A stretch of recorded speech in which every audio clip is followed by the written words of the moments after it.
Hello and welcome to all. आप सभी का स्वागत है एक बार फिर से एसएसजी गुरुकुल के इस ऑफिशियल यूट्यूब चैनल पर। और आज हम लोग बात करेंगे कि नेपाल वाले क्षेत्र में या भारत के हिमालय वाले क्षेत्रों में लगातार भूकंप के झटके हमको क्यों महसूस हो रहे हैं। इसको समझने के लिए हमको फॉर्मेशन ऑफ हिमालय समझना पड़ेगा कि हिमालय की उत्पत्ति कैसे हुई है। उसको समझने के लिए हमको महाद्वीपीय विस्थापन सिद्धांत समझना होगा जो अल्फ्रेड वेगनर महोदय ने दिया था।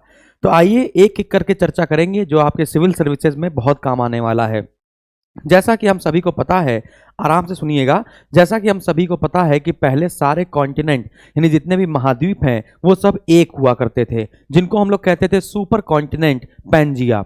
और जो महासागर है वो सारा एक तरफ हुआ करता था जिसको हम लोग कहते थे पैंथालॉस।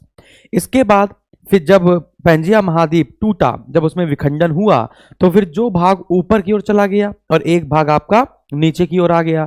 तो जो ऊपर की ओर भाग चला गया उसको हमने कह दिया लॉरेशिया यानी कि अंगारा लैंड, और जो नीचे की तरफ आ गया उसको हम लोग ने कह दिया गोंडवाना लैंड। फिर इसके बाद ये पैंजिया महाद्वीप जो दो भागों में टूटा है, इसके टूटने की प्रक्रिया चलती रही लगातार। और इस प्रकार से हम लोग जानते हैं कि पृथ्वी की आंतरिक संरचना हम लोग देखें तो आंतरिक संरचना को तीन भागों में बांटा जाता है। सबसे ऊपर होता है क्रस्ट, है ना। क्रस्ट की डेंसिटी मेटल से कम होती है, इसलिए जो क्रस्ट है वो मेटल के ऊपर तैरता रहता है। जो क्रस्ट है वो मेटल के ऊपर तैरता रहता है और मेटल में बहुत ज्यादा रेडियो एक्टिव एलिमेंट पाए जाते हैं, जिसकी वजह से मेटल का जो तापमान है वो लगातार बढ़ता रहता है। हम लोगों को पता है जैसा कि 32 मीटर नीचे जाने पर, पृथ्वी से 32 मीटर नीचे जाने पर टेम्परेचर 1 डिग्री सेल्सियस बढ़ जाता है। तो आप सोच सकते हैं कि मेटल तक जाते जाते टेम्परेचर कितना बढ़ चुका होगा। तो आप देखिएगा जो क्रस्ट है यानी जो क्रस्ट की प्लेटें हैं वो सारी मेटल पर तैर रही हैं, और माना जाता है वो जो पैंजिया महाद्वीप है, ये जो पैंजिया महाद्वीप था वो 7 बड़ी प्लेटों और 20 छोटी छोटी प्लेटों में टूट गया है। अब इन प्लेटों को अगर आप समझेंगे तभी आपको समझ में आएगा कि हिमालय की उत्पत्ति कैसे हुई, या रॉकी माउंटेन कैसे बना, या फिर आप कह सकते हैं एंडीज पर्वत कैसे बना। सभी पर्वतों की उत्पत्ति या उच्च भूमियों की उत्पत्ति आपको तुरंत समझ में आ जाएगी। जितना मैंने आपको बताया है फटाफट से इसको चित्र के माध्यम से अगर हम लोग देखना शुरू करें तो बहुत बेनिफिशियल रहेगा। जैसे आप एक सेकेंड, हाँ, आप ये देख पाएंगे, जैसे कि आप ये चित्र देखिए तो आप ये देखेंगे ये था आपका सुपर कॉन्टिनेंट। ये जो सुपर कॉन्टिनेंट है आप देख पाएंगे ये एक यूरेशियन प्लेट हो गई, नॉर्थ अमेरिकन प्लेट हो गई, साउथ अमेरिकन प्लेट हो गई, अफ्रीकन प्लेट हो गई, अंटार्कटिका हो गया, ऑस्ट्रेलिया हो गया, है ना। तो आप देख पाएंगे जो ऑस्ट्रेलिया है, ऑस्ट्रेलिया के ऊपर आपका इंडिया है ना, उसके नीचे क्या है, अंटार्कटिका है। फिर इसके बाद ये टूटना शुरू हुआ, है ना। जब ये टूटना शुरू हुआ आज से लगभग 225 मिलियन ईयर साल पहले, तो आप देख पाएंगे कि 225 मिलियन ईयर एगो ये ऐसा हुआ करता था। तो ये वाला जो महासागर है इसको हम लोगों ने कह दिया था ये पैंथालॉस है, और इसके बाद ये वाला जो कॉन्टिनेंट है इसे हमने कह दिया ये पैंजिया है। इसके बाद 135 मिलियन साल पहले ये टूटना शुरू हुआ, और देखिए ये दो भागों में टूटा। ऊपर वाला पार्ट हमने कह दिया लॉरेशिया और नीचे वाले भाग को कह दिया गोंडवाना। ऊपर वाले क्या कह दिया, लॉरेशिया, और नीचे वाले कह दिया गोंडवाना। इसी लॉरेशिया को ही हम लोग अंगारा लैंड के नाम से भी जानते हैं। फिर इसके बाद आप देख पाएंगे इसके बीच में ये जो पानी भर गया है इसको हमने कह दिया ये क्या है, टेथिस सागर है। ये क्या है, टेथिस सागर है। अब टेथिस सागर है तो यहाँ पर बहुत सारे आपके जीव जंतु यानी समुद्री जीव जो होंगे वो भी आपके यहाँ पर विद्यमान होंगे। इसके बाद 65 मिलियन ईयर एगो आपका ये जो सुपर कॉन्टिनेंट है वो इस हिसाब से बढ़ना शुरू हुआ। देख पा रहे हैं नॉर्थ अमेरिकन जो प्लेट है वो ऊपर की तरफ चली गई, अंटार्कटिका नीचे की तरफ चली गई, अफ्रीकन सीधा हो गया, और ये देख पा रहे हैं ये इंडिया वाली जो प्लेट है ये अब धीमे धीमे ऊपर की ओर मूव कर रही है। अब जब ये ऊपर की ओर मूव कर रही है तो फिर इधर आ जाइए, ये हम लोग की वर्तमान स्थिति है। North America, south America, Antarctica, ये आपका ऑस्ट्रेलिया, और ये जो आपका देख पा रहे हैं मेडागास्कर है, और ये जो इंडिया वाली प्लेट है वो ऊपर जाकर यानी अंगारा लैंड में जाकर घुस गई है। अब आपको जैसा कि पता है कि अगर एक प्लेट हल्की है और एक प्लेट भारी है, जिसका घनत्व ज्यादा होगा जो भारी होगी वो दबकर चलेगी, और जो हल्की होगी वो थोड़ी सी उठकर चलेगी। और अगर ये दोनों पास पास आएंगे तो इसे हम लोग कहते हैं अभिसारी संचलन। इन जो दो प्लेटें हैं ये दो प्लेटें अगर पास पास में आती हैं तो इसे कहते हैं अभिसारी संचलन, और अगर ये दूर दूर जाती हैं तो इसे कहते हैं अपसारी संचलन। ठीक है, यहां तक बात समझ में आई। तो मैंने आपसे क्या कहा कि जो हमारी इंडियन प्लेट है, जो हमारी इंडियन प्लेट थी वो डेंसिटी उसकी ज्यादा थी, तो वो क्या थोड़ी सी दबकर चल रही है, और जो यूरेशियन प्लेट है उसकी डेंसिटी थोड़ी सी कम है, वो थोड़ी सी उठ के चल रही है। अब इसके बाद ये जो प्लेट है ये इसके पास जाएगी और टकराएगी। अब सिंपल सी बात है, अगर हम लोग ताली भी बजाते हैं तो खूब तेज आवाज आती है, और यहां तो बहुत बड़ी बड़ी प्लेटों की बात हो रही है ना। तो जब ये प्लेट आपस में टकराएगी तो सिंपल सी बात है, प्राइमरी, सेकेंडरी और लॉन्ग वेव इसके ऊपर ऊर्जा विमुक्त होते हुए आएगी, जिसे हम लोग कहेंगे भूकंपीय तरंगे। ये क्या कहेंगे? भूकंपीय तरंगे कहेंगे। अब आपको पता है कि मेटल में 700-800 किलोमीटर के नीचे आपका दुर्बल मंडल पाया जाता है, एस्थेनोस्फीयर पाया जाता है, जहां का जो टेम्परेचर, ताप है वो अत्यधिक होता है।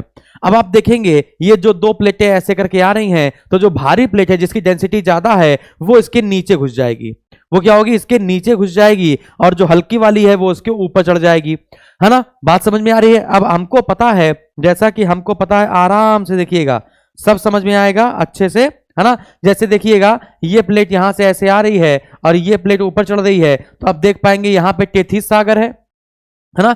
ये जो टेथिस सागर है, ये जो पानी है, ये क्या रहेगा? यहीं पर रहेगा। इसके जो अवशेष सेडिमेंट्री रहेंगे, यानी जो अवशेष रहेंगे, ये अवशेष बीच में फंस जाएंगे। जब ये बीच में फंस जाएंगे तो धीमे धीमे अपने आप को ऊंचा करेंगे। अरे भाई, जब ये इसके अंदर जा रही है, इसके अंदर जा रही है, ये ऊपर उठ रही है, तो जो सेडिमेंट है ये भी तो ऊपर ऐसे करके उठेंगे, ठीक है ना। बस यही जो सेडिमेंट ऐसे करके ऊपर उठ रहे हैं, इसी को हम लोग कह रहे हैं हिमालय पर्वत। क्या कह रहे हैं? हिमालय पर्वत। और लगातार ये जो प्लेट है, ये लगातार इसके नीचे जाती जा रही है, और ये जो यूरेशियन प्लेट है ये इसके ऊपर ऐसे चढ़ती चली जा रही है। ये क्रिया अब भी चल रही है, जिसकी वजह से हिमालय पर्वत की ऊंचाई बढ़ती जा रही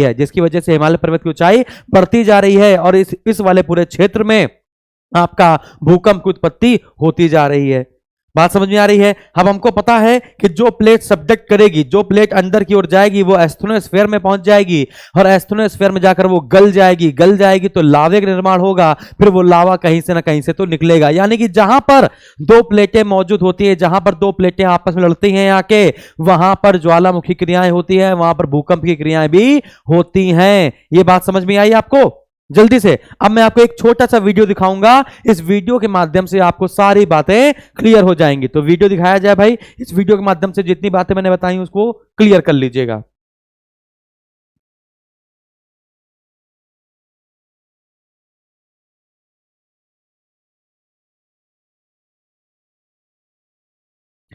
ये देखिए सारे कॉन्टिनेंट आपके अलग होते दिखाई पड़ रहे हैं आपको। ये देखिए इंडिया वाला पार्ट आपको दिख रहा है। ये इंडिया वाला पार्ट देखिए, ये फारस की खाड़ी दिखी है आपको। ये गोंडवाना भाग जो था, ये गोंडवाना लैंड का भाग था, ये जो सीधे गया और ये जाकर लॉरेशिया यानी कि अंगारा लैंड में जाकर घुस गया। जैसे ही घुसा तो सिंपल सी बात है, जो टेथिस सागर था, है ना, उसके अवशेष ऊपर उठेंगे। ये देखिए, ये आपका विस्तार हुआ हिमालय पर्वत का। देख पाए आप लोग?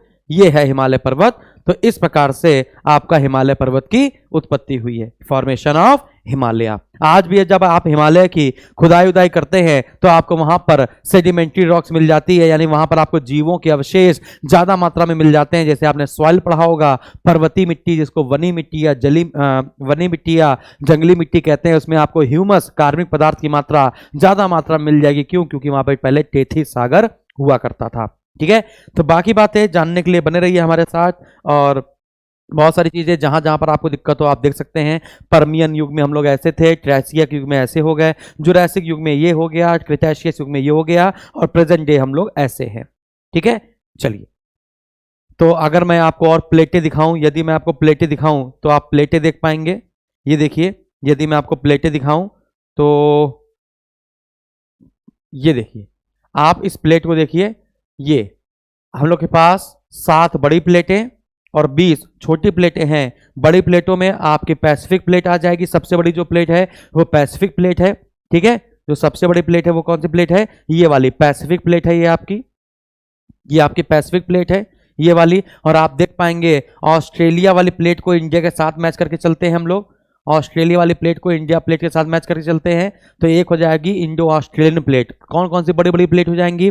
सबसे बड़ी प्लेट आपकी हो जाएगी पैसिफिक प्लेट, है ना, North American plate, South American plate, African plate, Antarctican plate, Indo Australian plate. बात समझ आ रही है? तो ये आपकी 7 यूरेशियन प्लेट, ये सब आपकी बड़ी बड़ी प्लेटें हो जाएंगी। सबसे छोटी जो प्लेट होगी आपकी 20 प्लेटों में वो हो जाएगी जुआन डी फूका, नॉर्थ अमेरिका में है, जुआन डी फूका स्ट्रेट भी कहते हैं, जुआन डी फूका जल संधि, ठीक है। और फिर आपकी देखिए ये नजाका प्लेट है जो साउथ अमेरिका, और नजाका प्लेट आप देख पा रहे हैं। अब देखिएगा, सुनिएगा, ये 2 प्लेटें यहां पर मिल रही हैं, ये जो 2 प्लेटें यहां पर मिल रही हैं, तो सिंपल सी बात है, एक प्लेट सबडक्ट करेगी और एक प्लेट क्या होगी, ऊपर उठेगी। तो इस हिसाब से यहां पर भी तो पर्वत बनना चाहिए, इस हिसाब से यहां पर भी तो पर्वत बनना चाहिए। तो हाँ कि ना? कहेंगे हाँ बनना चाहिए। तो है तो एंडीज पर्वत, इस हिसाब से यहां पे पर्वत बनना चाहिए ना। तो यहां पे कौन सा पर्वत है? एंडीज पर्वत। अब देखिए जैसे यहां पर देखिए ये पैसिफिक प्लेट है और ये नॉर्थ अमेरिकन प्लेट है, तो इस हिसाब से यहां पर ही पर्वत बनना चाहिए। अरे है कि नहीं?